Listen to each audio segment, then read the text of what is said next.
Who will take the shot? Will he make the bigger impact? Rose! Unbelievable!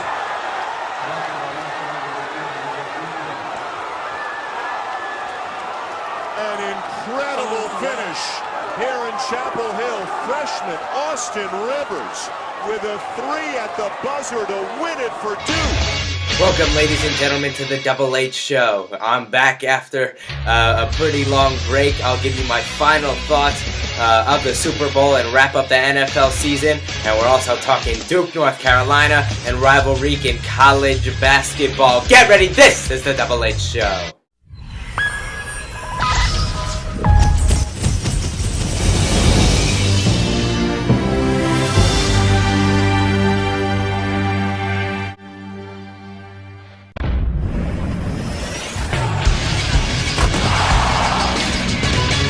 Start off with the Super Bowl. Once again, the New York Giants defeat the New England Patriots on Sunday night to give Eli Manning and Tom Coughlin their second Super Bowl together and beating Brady and Belichick for the second time. Just want to get into some headlines. Tom Brady, now 3-2 in the Super Bowl, 2 losses straight. The question has arisen if his legacy has been tarnished, if at all. Some people say, oh, completely. It takes him off the list of greatest quarterbacks ever, and I think that's absolutely absurd. Tom Brady, even though he's 3-2, John Elway was 3-2. What if Tom Brady had lost 2 to begin with and then won 3 straight? Would we still be having this conversation? You see, Tom Brady has been to 5 Super Bowls with teams, especially this year, with much less talent than other teams in the NFL. I mean, let's face it, the Giants have a much better wide receiving core and obviously a tremendous defense that just outweigh the Patriots in every matchup. So Tom Brady does more with less, been to 5 Super Bowls, won 3 of them. I know he lost 2, but he's 2 very long drives or 2 drives that Eli is not able to convert from being 5-0 in the Super Bowl. He also has a 16-0 regular season and just has put up astounding numbers during his entire career. You can't take anything away from this guy. He's in my top 5 quarterbacks of all time.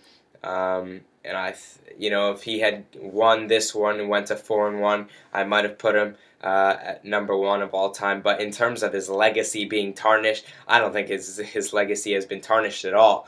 Coming into this game, I thought whether he won or lost, his legacy, would still remain the same, that he's one of the greatest quarterbacks to ever play the game.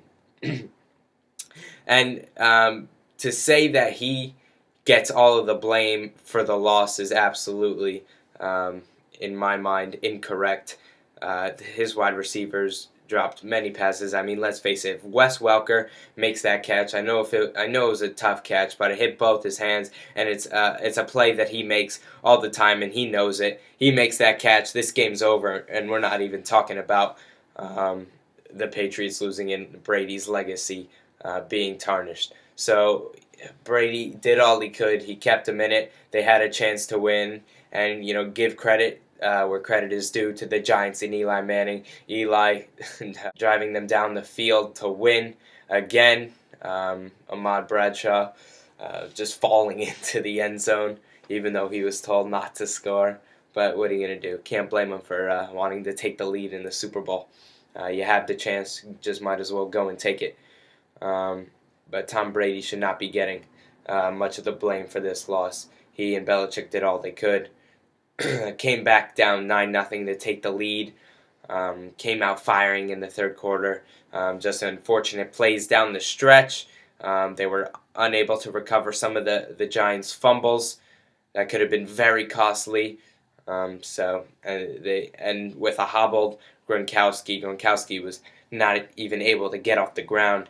That interception that the Giants had, he could barely jump.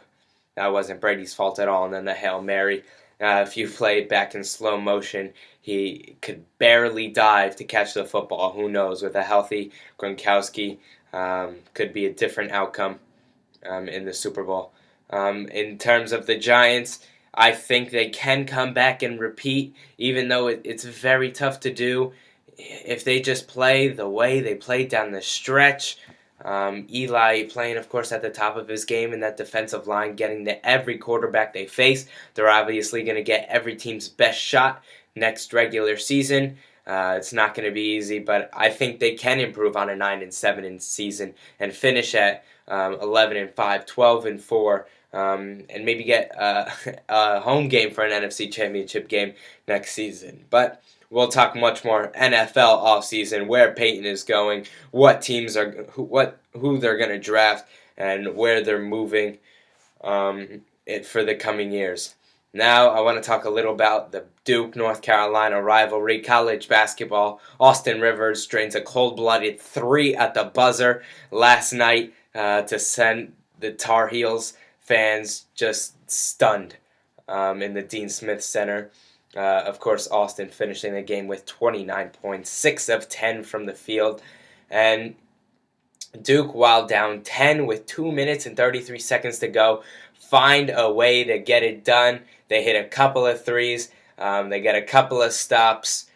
I thought the biggest play down that stretch was Harrison Barnes' charge, Ryan Kelly taking the charge and getting Duke back the ball, and the hustle play by Ryan Kelly to, even though he missed his 3, followed his shot, got the rebound, pump fake, and hit the 2 to get Duke within 2, and I thought those were the 2 biggest plays down the stretch. And of course, Austin Rivers, 12 seconds to go, brings it up the floor.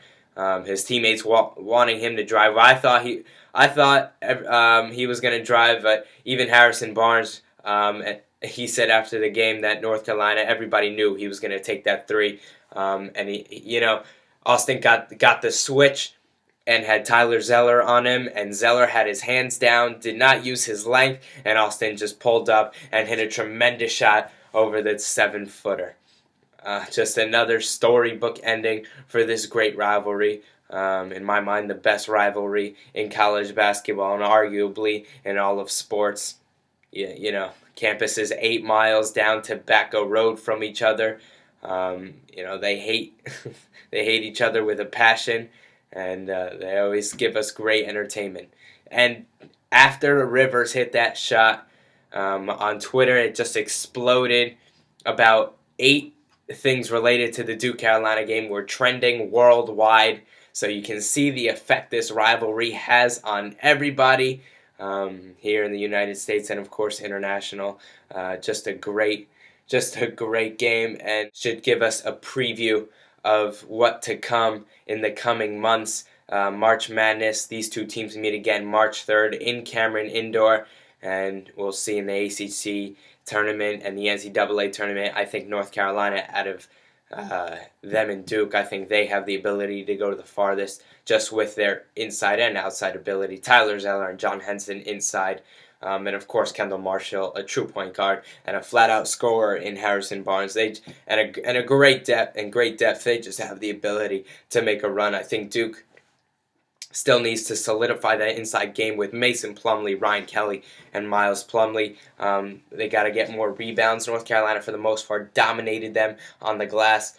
But, of course, Duke lives and dies by the 3. And last night, they lived to see another day. Austin Rivers, Andre Dawkins, Seth Curry hit a big 3. Tyler Thornton, Ryan Kelly. So many guys who can come in and just drain the 3. If they hit those shots in every game, they're almost impossible to beat. So I think Duke has great potential to make it to a Final Four. I think North Carolina, with the talent they have now, is just insurmountable. I think they have the ability to win a national championship.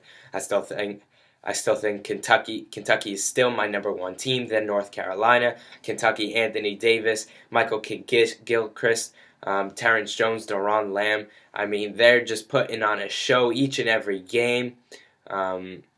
They're absolutely playing out of their minds. I don't know if they'll lose for the rest of this season, but it should be a great finish down the stretch for all these teams, and I'm looking forward to talking a lot more college basketball and NBA. Let's talk a little NBA. We got to talk Jeremy Lin, New York Knicks. 3 straight wins, averaging over 20 points. kid comes out of nowhere. They brought him up from the D League about in the middle of the season, and he's come on, and he's just been wonders for the Knicks with Melo and Amari out. People say he's the savior of this team, but I just don't see it, and I hope I'm wrong, but right now it's been 3 games against below average talent and below average teams. I just don't think he can keep this up against better and elite teams in the East and in the West. We'll see how he meshes with Melo and Amari when they come back, but he has great he has great talent. I don't know if he's what they're looking for in terms of a savior. I think he can definitely help out. I think he's better than Tony Douglas, and he takes the load off of rookie Iman Shumpert. But I don't think he's the savior for this team. I think right now he's a fluke. I think the Knicks are 1, maybe 2 years away from really being NBA Finals contenders. I think the Heat and the Bulls are just too strong in the East for anybody to beat them. And, the Oklahoma City Thunder and the Lakers and the Clippers and the West is always strong as usual. So I think the Knicks, even though Jeremy Lin's playing good at this point, I don't think he's the savior to this team. I don't think they will go very far in the playoffs. And like I said, I think they're 1 or 2 years away from being real title contenders. Thanks everybody for joining us. I will be back next week. We'll be talking college basketball, NBA. We'll look into the Peyton Manning story. So enjoy the weekend in college basketball and the end of rivalry week. Thanks for watching. This is the Double H Show.